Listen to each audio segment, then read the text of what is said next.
Czasami tak się zdarza, że zapowiadana gra prezentuje się niezwykle dobrze i ciekawie. Jednak producenci sami dochodzą do wniosku, że jednak odstaje od reszty pod względem grafiki czy grywalności i zostaje zarzucona. Gracze czekają i czekają na kolejne wieści. Z czasem zapominają, a oczekiwane tytuły pokrywa kurz zapomnienia, by wreszcie całkowicie trafić w niebyt. Pozostają trailery, czasami jedynie grafika koncepcyjna czy screeny w czasopismach. Całe szczęście, takie przypadki nie są częste. Czasami gra po prostu zmienia nazwę i wydawcę i ukazuje się na rynku, jak na przykład Sleeping Dogs, które miało być kolejnym True Crime.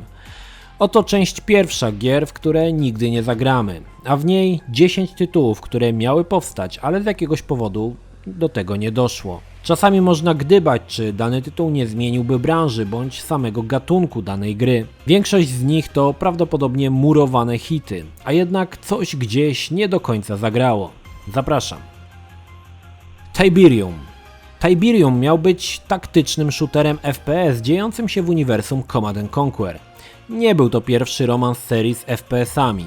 W 2002 roku powstał Command & Conquer Renegade. Tiberium miało pokazać się na konsolę 6. generacji. Gra była w produkcji przez 2 lata. Akcja miała dziać się po III wojnie o Tiberium, a bohaterem gry miał być niejaki Ricardo Vega. Z materiałów można wywnioskować, że gra miała dziać się na terenach otwartych. Dodatkowo gracz miał możliwość niewielkiego zarządzania zasobami na polu bitwy. Tytuł był dość podobny do Renegade. Gra nie spełniła standardów jakościowych EA i została zarzucona. Dziś, patrząc na gameplaye, faktycznie wyglądało to dość biednie, choć miałem wrażenie, że czasami zabieg był trochę celowy, po to aby stworzyć grę bardziej doroślejszą, stąd też ponury klimat, jak i sporo krwi, co na gry z tej serii było dosyć niespotykane.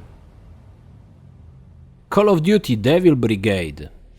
Devil Brigade był tworzony przez studio ZXIS przez 2 lata. Autorzy stworzyli m.in. Quake Enemy Territory oraz krapowate BMX XXX. Devil Brigade miał dziać się we Włoszech podczas II wojny światowej. Od razu to, co rzucało się w oczy, to ukazanie gry z perspektywy trzeciej osoby z możliwością przełączania na pierwszą osobę, co na serię Call of Duty było dość niespotykane. Zamiast tradycyjnej młódzki mogliśmy wydawać rozkazy naszym kompanom, np. eliminację Niemców po cichu. Sam koncept brzmiał ciekawie i przypominał mi trochę Brother in Arms, jednak mam wrażenie, że odchodził od tradycyjnej formuły serii, gdzie liczyła się głównie akcja. Gra została skasowana, a pośrednim powodem było wydanie Modern Warfare i jej niebywały sukces rynkowy. Szkoda, z Devil Brigade mogła wyrosnąć ciekawa alternatywa dla trzaskanych regularnie kolejnych części niekończącego się cyklu.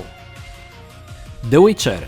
W 2007 roku wyszedł pierwszy Wiedźmin wydany przez CD Projekt.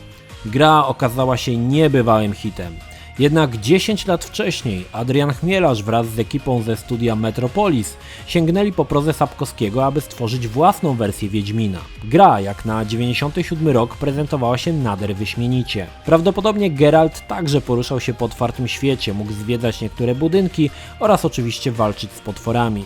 Dziś ciężko stwierdzić, jaki był zamysł na całą grę. Jedyne, co po niej pozostało, to parę screenów z czasopism. Warto wspomnieć, że prawdopodobnie sam Adrian Chmielarz ukuł angielskie słowo Witcher, choć on sam nie jest tego do końca pewny. Smaczku dodaje fakt, że w 2008 roku Metropolis zostało wykupione przez CD Projekt wraz ze wszystkimi rozpoczętymi projektami. Ile wcześniej opracowanych koncepcji wykorzystał CD Projekt w swojej wersji Wiedźmina?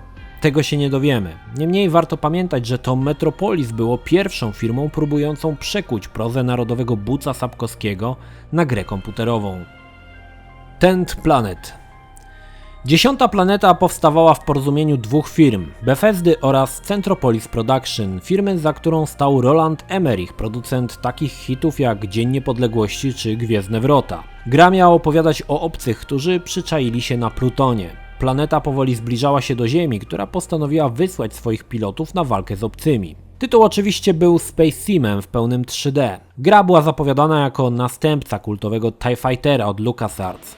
Autorzy chcieli oddać skalę pojedynków, jaką mogliśmy obejrzeć w Dniu Niepodległości. Za stronę wizualną miał odpowiadać silnik CyanoEngine, który był wykorzystywany wcześniej w Daggerfall oraz 2 częściach Terminatora, Future Shock i Skynet. Do 2 deweloperów dołączyła trzecia firma, XL Translab, która miała odpowiadać za stworzenie cutscenek i była to prawdopodobnie przyczyna anulowania gry. Translab wywiązał się po mistrzowsku ze swojego zadania, tworząc piękne filmy za dość spore pieniądze. Niestety deweloperzy nie potrafili wykrzesać silnika choćby zbliżonej jakości do tej w cutscenkach. Filmy kosztowały dużo i czasu, i pieniędzy. Trailer pogrzebał projekt, bo był za dobry. Przed podobnym problemem stało parę lat później Guerrilla Games, ale im się udało. Neverhood 3. Neverhood do dziś jest jedną z najbardziej unikalnych gier w historii. Doug TenNapel wraz z ekipą stworzył dzieło, które jest pamiętane do dziś. Gra oczarowywała stroną wizualną i muzyczną, jednak sprzedała się dosyć kiepsko. Dziś Neverhood przeżywa drugą młodość, a pudełko z grą kosztuje niemałe i wciąż coraz większe pieniądze. Po pierwszej części przygód Claymana deweloperzy zaczęli pracę nad Skull Monkeys, zręcznościówką na PlayStation. Zostawiono bez zmian stronę wizualną, jednak zamiast gry point and click zdecydowano się na dość prosty platformer. Niestety to pogrzebało serię i wydawca pogrzebał całe uniwersum. W 2012 roku na forum poświęconym w grze wypłynęły szkice, które miały być koncept artami części trzeciej. Prawdopodobnie gra miała powrócić do mechaniki przygodowej. Clayman ponownie miał stanąć przeciwko Klogowi, a z powracających bohaterów ponownie mieliśmy zobaczyć Williego. Nic więcej o grze powiedzieć nie można. Tytuł umarł, a Doug zebrał fundusze i wydał Armii Kroga. Grę, o której historia niech lepiej zapomni. Urban Decay. W 1994 roku ze studia Andrew Spencer Production wyszła unikalna gra Ecstatica. Cała unikalność jej polegała na tym, że wszystko było zbudowane z elipsoid. Ten dziwny zabieg okazywał się mieć sens. Postacie poruszały się niezwykle naturalnie, a sam wygląd postaci jak i Teo był bardziej przyjemny dla oka niż ostro ciosane wektory. Po sukcesie części pierwszej pojawiły się zajawki gry Urban Decay, opartej na tym samym engine'ie, jednak akcja gry miała przenieść się ze średniowiecza do współczesnego miasta. Autorzy inspirowali się filmami Johna Woo i Quentina Tarantino. Gra miała opowiadać o mężczyźnie ściganym za przestępstwo, którego nie popełnił. Był plan dodania grafiki w wyższej rozdzielczości i dodanie mimiki do twarzy bohaterów. Niestety, nie dość dopracowana technologia, która nie pozwalała jeszcze na stworzenie wolnej kamery na rzecz predefiniowanych kątów, problemy z pracownikami, z których 3 odeszło do Disneya, jak i ogromne ciśnienie na drugą część Ecstatiki zmusiło studio do zarzucenia projektu. Ecstatica 2 okazała się ponownie sporym sukcesem, jednak do Urban Decay już nigdy nie powrócono. Szkoda. Full Throttle 2 Payback.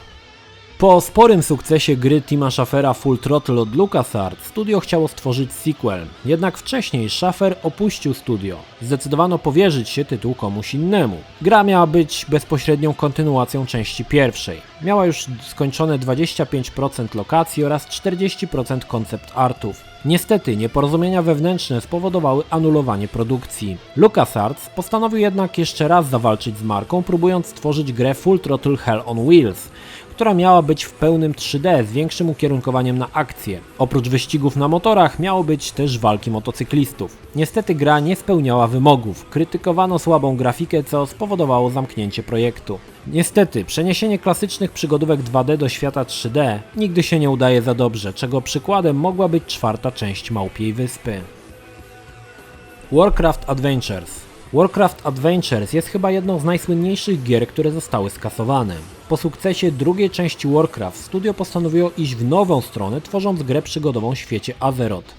Piękna, ręcznie animowana grafika, disneyowska animacja, wysoka rozdzielczość, to nie mogło się nie udać. Jednak premiera była ciągle przekładana. W międzyczasie LucasArts wydał Curse of Monkey Island, która oferowała podobną oprawę oraz zapowiedziała Grima Fandango, który zrywał z ręcznie rysowaną grafiką. Warcraft Adventures zaczynał odstawać od standardów. W końcu w 1998 roku projekt uśmiercono. Co ciekawe, był on niemal skończony. Animacje, zagadki, tła, postacie, wszystko już było. Udało mi się zdobyć nieukończony projekt i nagrać gameplay, który widzicie. Faktycznie, tytuł był praktycznie gotowy do wydania. Mimo wszystko, gra jest jednak uważana za kanoniczną.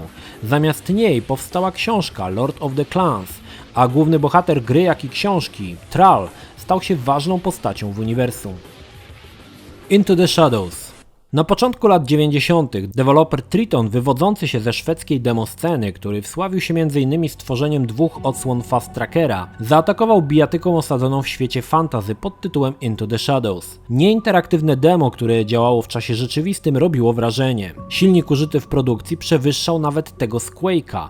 Przede wszystkim dodano dynamiczne cienie, a mistrzowska optymalizacja spowodowała, że demo chodziło płynnie już na komputerach klasy 486, gdzie Quake wymagał minimum Pentium do płynnej gry. W krótkim demie zadziwiały doskonałe ruchy postaci rycerza oraz i przeciwników.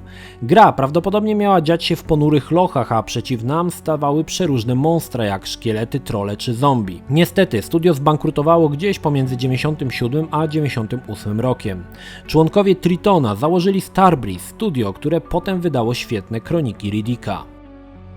Firma Metropolis zapowiedziała kilka gier, które koniec końców nie wyszły. Ja zajmę się według mnie najciekawszą. Miała to być bijatyka. Początkowo tytuł miał się nazywać Catharsis, lecz ta nazwa przypadła scrollowanej strzelance, która wyszła parę lat później. Pierwsze zajawki pojawiły się w 1995 roku, wtedy na konsolach królował Tekken. Na PC poza słabym FX Fighterem nie było zbyt dużo bijatyk 3D. Metropolis chciało zapełnić tą lukę. Autorzy zademonstrowali na screenach 2 postacie, punka i policjanta. Były to dość wczesne wersje, choć zapewniano, że każda z postaci będzie liczyła około 1000 poligonów. Postacie z Tekken 2 miały ich po 800. Dziś niewiele więcej można o tej grze powiedzieć. Mogła zarządzić na mikroskopijnym poletku bijatyk na PC i być całkiem dobrą i udaną produkcją. Niestety słuch po niej zaginął.